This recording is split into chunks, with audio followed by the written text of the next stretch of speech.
Hypothyroidism and cholesterol, what you don't know can kill you. The topic of cholesterol is one that has been near and dear to my heart for more than a decade now. I have a family history of high cholesterol and heart disease, and when I was younger and didn't know any better, I always feared my genetics were going to get the best of me. As I got older, my cholesterol did become a problem, but I'm happy to say that using the very principles that I now teach, my cholesterol has normalized to within normal range without the use of drugs. For me, cholesterol was never a problem until I graduated college, got my first job, started a family, and began enduring the common stressors of everyday life. This is a common theme for most people, which should go to show you that your cholesterol levels have a lot to do with stress. As my cholesterol continued to rise, I tried a number of diets to help lower my cholesterol and improve my health. I tried low-fat diets, low-carb diets, the blood type diet, gluten-free diets, the newer fad paleo diet, etc. What I discovered is that not only did none of these diets improve my cholesterol, but many of them actually caused my cholesterol to reach all-time highs. But within a few months of using the same dietary principles that I use today, my cholesterol dropped more than 30 points to within normal levels for the first time since my college years. Little did I know at the time, but previously poor diets and stress had made me hypothyroidism, which was really the underlying cause of my high cholesterol. And by simply improving my thyroid function, my cholesterol normalized. The link between hypothyroidism and cholesterol. Even though the link between hypothyroidism and cholesterol has been well known and documented since 1936, very few people today understand this connection or are even aware of it. The truth is that you are being left in the dark when it comes to your cholesterol. Just mentioning the word cholesterol is enough to make most people cringe in disgust. But have you ever thought about why we have cholesterol in the first place? Cholesterol happens to be the precursor to every vital protective hormone that your body produces. Without it, you would not be able to produce these protective hormones and you would die. It's as simple as that. So, cholesterol is not quite as bad as you may think. Your body needs cholesterol, vitamin A, and active T3 thyroid hormone. Sorry Synthroid users, but your inactive T4 thyroid hormone doesn't cut it to produce the multitude of protective hormones that play an integral role in preventing and overcoming hypothyroidism. Some of these protective hormones include pregnenolone, progesterone, DHEA, testosterone. Think about it for just a minute. Your body needs active T3 thyroid hormone to use cholesterol. If you are hypothyroid and therefore lack active T3 thyroid hormone, then your body simply cannot use cholesterol to make the hormones it needs. As a result of not being able to use cholesterol, it naturally rises. Here's a simple graph that shows this effect. Using TSH, thyroid stimulating hormone, as an indicator of thyroid function, you can see that bad cholesterol increases as thyroid function decreases in both men and women. The bottom line is that high cholesterol is nothing more than a sign and symptoms of hypothyroidism. What you don't know about cholesterol, hypothyroidism, and heart disease: there is a simple saying that you need to understand when it comes to heart disease. Correlation does not imply causation. Just because a study may show that people with elevated cholesterol have a higher risk of heart disease, it does not imply that cholesterol is the cause of heart disease.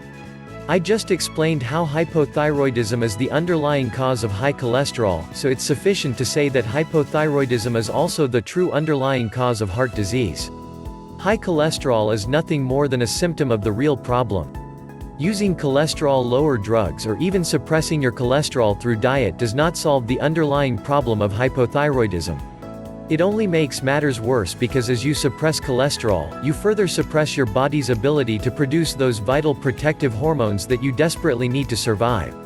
By suppressing cholesterol, you're only adding the problem and taking one step closer to death.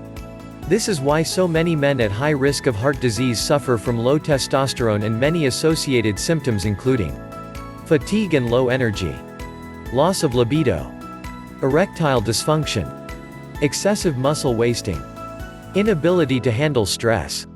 This is also why so many women at high risk of heart disease suffer from low progesterone and many associated symptoms, including fatigue and low energy, weight gain, osteoporosis, breast cancer, depression, Between the extremely high prevalence of hypothyroidism and the extremely high use of statin drugs and other cholesterol-lowering medications, it is no wonder that today we're seeing more and more cases of hypothyroidism being misdiagnosed and mistreated.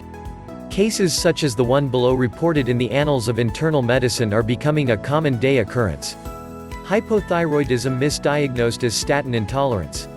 Case report: a man aged 56 years presented to a specialty lipid clinic for management of combined hyperlipidemia and myositis. Over the next several years, the atorvastatin dose was increased to 40 mg d. During this time, the patient developed leg fatigue while walking up stairs, diffuse muscle pain, and weakness. What you don't know about cholesterol drugs. Drug manufacturers have published a lot of research in order to persuade your doctor to prescribe you their cholesterol-lowering drugs and to help make you feel all warm and fuzzy about taking these drugs daily. You're taking these drugs because they prevent heart disease, make you healthier, and improve your quality of life, right? You might want to think twice and educate yourself. There have been a number of independent research groups that have analyzed the research data that these drug companies are using to promote the effectiveness of their cholesterol-lowering drugs in preventing heart disease. Their results tell quite a different story. In most cases, independent researchers have reported that there are just as many non-supportive research trials as there are supportive trials, and the non-supportive research has been largely ignored while the supportive trials are being cited 6 times more frequently. It has also been brought to light that there has been no non-supportive research cited after 1970, while such research does exist. This only goes to show you that if there is research that does not support the efficacy of the drug, it can simply be ignored and disregarded in order to obtain the desired statistical results. It doesn't matter how you look at it. It's biased research.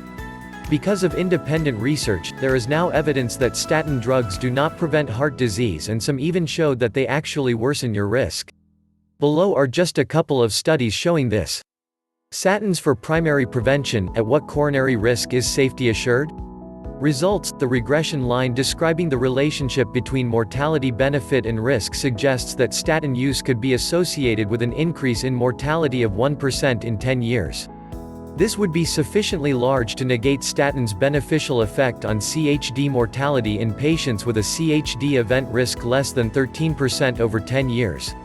Cholesterol-lowering trials in coronary heart disease: frequency of citation and outcome.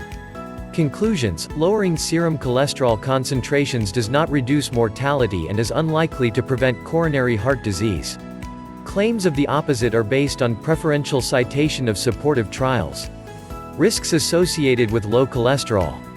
Before putting your faith in any drug, it's important to also look at the potential side effects.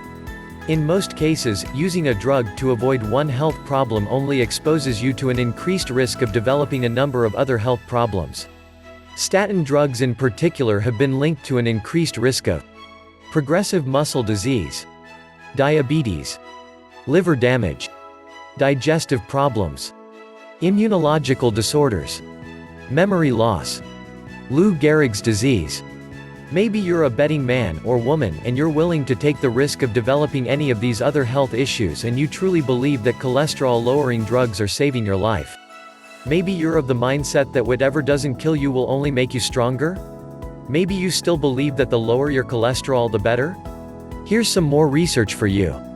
Low cholesterol is also associated with increased death due to both cancer and suicide. So, even if, by any stretch of the imagination, cholesterol-lowering drugs were to improve your risk of dying from heart disease, you may just be increasing your risk of developing cancer or one of the many other degenerative diseases. Protect your thyroid and protect your heart, it's that simple. We could go on for days about cholesterol and heart disease, but the bottom line is simple: correct the underlying problem of hypothyroidism and you won't have to worry about heart disease. If modern medicine would place a little more focus on understanding hypothyroidism and the underlying cause of the disease instead of trying to merely treat these various symptoms, we might start seeing some major improvements in our health and health care system. Endocrinologist and thyroid expert, Dr. Broda Barnes, said it perfectly when stated that if you suffer from hypothyroidism and you don't die early from infectious disease, then you'll die a little later from cancer or heart disease.